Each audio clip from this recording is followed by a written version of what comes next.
Let's start with what is freedom and why is it important? Whoa, goddamn! Freedom is awesome. That's precisely on this topic of redefining stuff. Because like freedom is, I guess, like when no one forces you to do what you don't want to do, or like when you kind of choosing what to do. But what it is specifically changes every time, depending on like what sort of society is around you, because you kind of reassemble yourself as a subject all the time. Just if you think that, okay, every new institution emerges and you kind of become a subject of this institution. So like now we've become subjects of copying, like the world of imitation and stuff like that. So Yeah. what is like freedom in this sense? Like, good question. In freedom, yeah, sometimes freedom is just weed and talking bullshit about Putin. Yes, that's why I'm in Germany, you know? Yeah, exactly. Well, I don't even need it every day, you know? Like just nice to have an opportunity. yeah, I mean, obviously freedom's definitely on a spectrum. Like you can be extremely free, but like, do you really want to be the freest of free? What's the freest of free? Living in the forest, in a cabin you built by yourself, in an undefined country by yourself? Like, is that really the life that everyone wants to live? You know, I mean, not really. Like, and do you want at an airport to be frisked down and like, because that's limiting your freedom in some regard.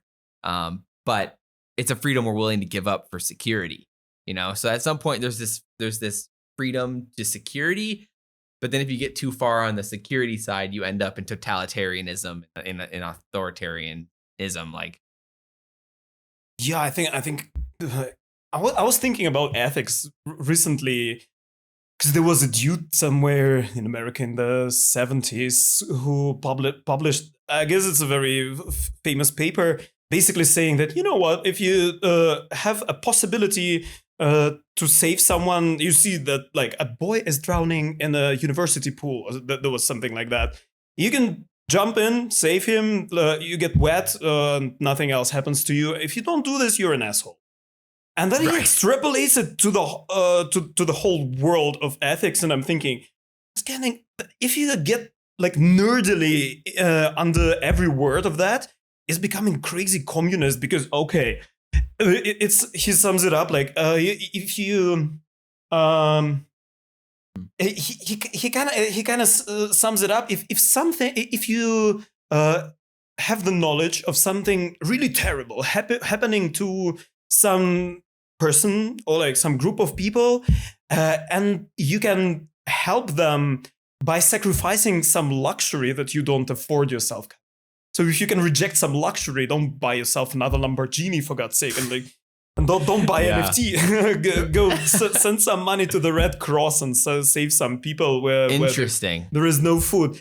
And if you're not doing this, you're an asshole. And I'm thinking, goddamn, how are we supposed to figure out what is luxury for a person? Yeah. It's kind of the same question as freedom, you know? Like, what's luxury? Responsibility versus freedom. It's like, am I responsible for the outcomes of other people's decisions?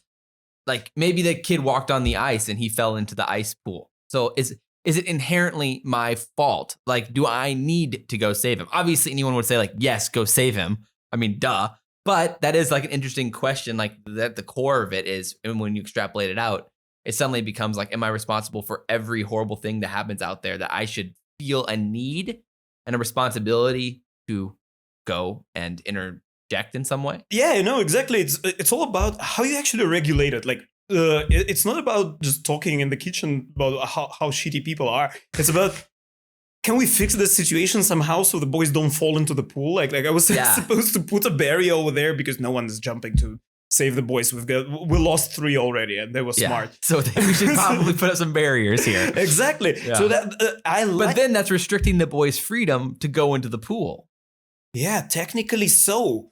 I think I came to realize recently, trying to get into ethics and philosophy of like decision making on consciousness and all of that, and it turns out that practice is just the only thing that actually matters.